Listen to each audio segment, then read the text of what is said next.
ओम नमो भगवते वासुदेवाय। ओम श्री कृष्णाय परब्रह्मणे नमः। द्वितीयं दशकं श्री भगवत्स्वरूप वर्णनम्। सूर्यस्पर्धिगिरीटमूर्धतिलक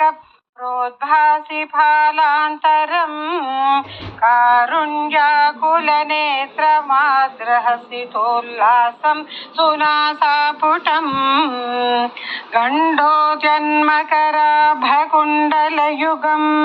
गण्डोत्वलकौस्तुभम्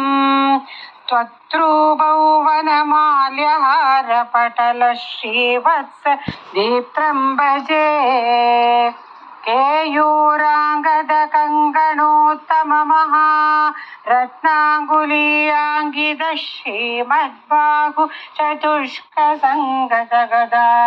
शङ्कारि बङ्केरुहा काञ्चित् काञ्चन काञ्चिलाञ्चितलसत् पीताम्बरालम्बिनी आलम्बे विमलाम्बुजद्युतिपदां मूर्तिं तवार्तिच्छिदम् यत्रैलोक्यमहीयसोऽपि महितं सम्मोहनं मोहनात् कान्तं कान्तिनिधानतोऽपि मधुरं माधुर्यदुर्यादपि सौन्दर्योत्तरतोऽपि सुन्दरतरम् त्वद्रूपमाश्चर्यतोऽपि आश्चर्यं भुवनेन कस्य कुतुकं पुष्णाति विष्णो विभो तत्तादृङ्मधुरात्मकं तव वपुः सम्प्राप्य सम्पन्मयी सा देवी परमोत्सुका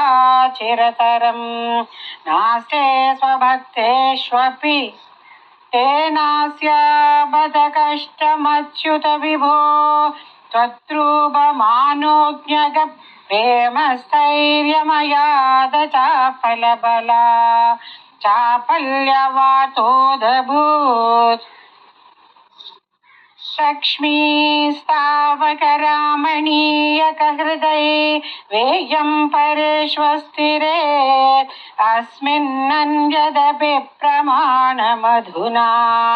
वक्ष्यामि लक्ष्मीपते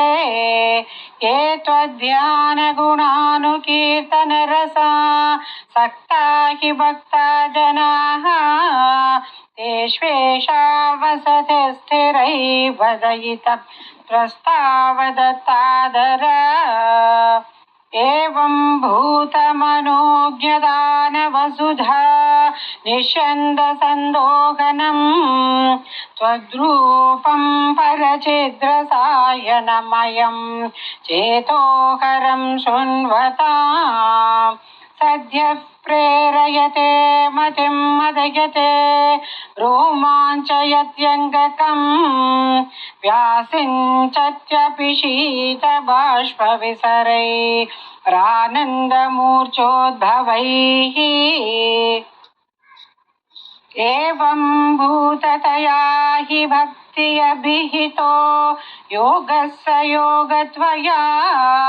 कर्मज्ञानमयाद्भृशोत्तमतरो योगीश्वरै गीयते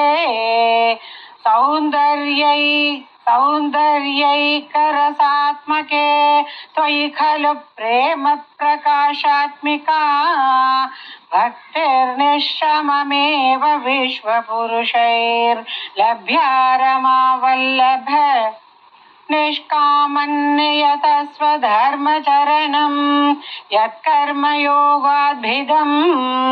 तद्धूरेत्यफलैयदौपनिषदज्ञानोपलभ्यं पुनः तत्त्वव्यक्ततया सुदुर्गमतरं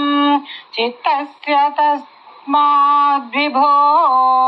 त्वत्प्रेमात्मकभक्तिरेव सततं स्वाधीयसी श्रेयसी अत्यायासकराणि कर्मपठलान् याचर्य निर्यन्मलाः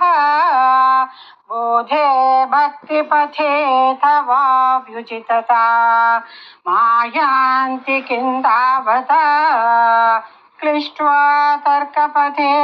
परन्तव वपुर्ब्रह्माख्यमन्ये पुनः चित्तार्द्रत्वमृदे विचिन्त्य बहुभिः सिद्ध्यन्ति जन्मान्तरैः त्वद्भक्तिस्तु कथारसामृतझरी निर्मज्जनेन स्वयं सिद्ध्यन्ति विमलप्रमोदपदवी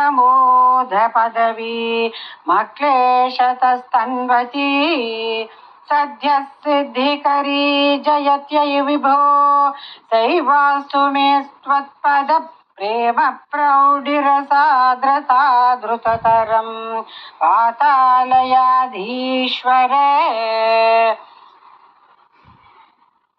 नारायणाखिल गुरो भगवन्नमस्ते नारायणाखिल गुरो भगवन्नमस्ते।